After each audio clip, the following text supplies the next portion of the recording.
There's a bill that's being rushed through North Carolina state legislature that most people have not heard about yet. And on its surface, it's about Duke Energy trying to get out of clean energy targets. But really, there's way more behind it.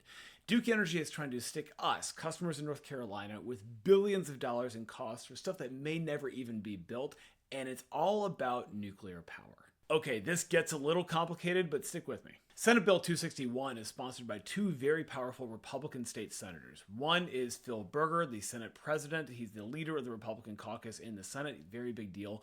The other is Paul Newton, the Republican majority leader, who just happens to be a former top executive from Duke Energy. One thing that 261 does is it gets rid of carbon reduction targets that Duke Energy had agreed to back in 2021. The company now says that's just too hard and they're going to stick to targets for 2050 instead. So that's kind of shady, but we'll just leave it to the side for a second. Let's talk about nuclear power. So Duke Energy operates 3 nuclear power plants in North Carolina today. It produces about a third of our power. North Carolina is growing really fast, so our power needs are growing really fast, and there's a question about where all that power is going to come from. And Duke Energy's answer is they're going to build 1 or more nuclear power plants in the state, and that's what Senate Bill 261 is all about.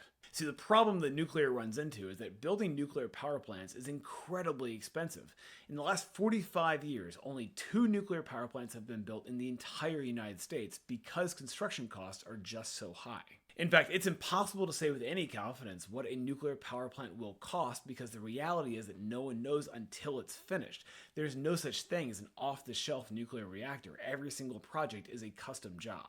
So if you want to build a nuclear power plant, the money has to come from somewhere. Duke Energy is an $89 billion publicly traded corporation with shareholders to satisfy, so they don't want to finance it, and the state of North Carolina doesn't want to pay for it either. And that's where we come in. So the key thing that Senate Bill 261 would do is allow Duke Energy to raise customer rates for electricity to pay for new construction in advance. Specifically, they want their ratepayers to pay for them to construct 1 or more nuclear power plants. So under this plan, North Carolina ratepayers would pay Duke Energy to build this nuclear power plant and then also pay Duke Energy for the electricity from that plant as well. Basically, it socializes all the costs and privatizes all the profits, which is a great deal if you're Duke Energy. Now, they tried this plan down in South Carolina about 20 years ago, and it did not go well. The South Carolina legislature voted to allow their monopoly energy utility to bill customers in advance to build a nuclear power plant.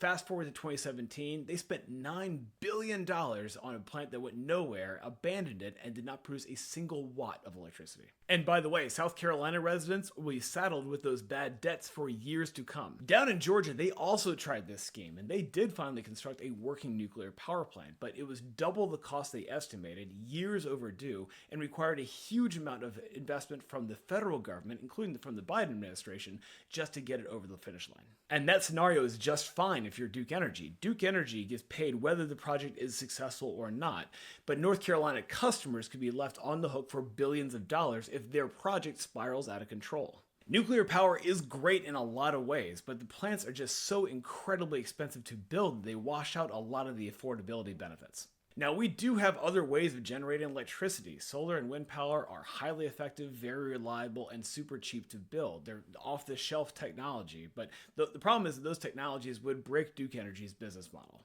Remember, as a monopoly utility, the way Duke Energy makes money is by building lots of new stuff and charging their ratepayers for it. Duke Energy loves building new pipelines and plants and stuff because it generates more costs that they can pass on to you with a big markup. Solar, or even just deregulating the energy market so customers could buy power from other states, would wreck that cash cow.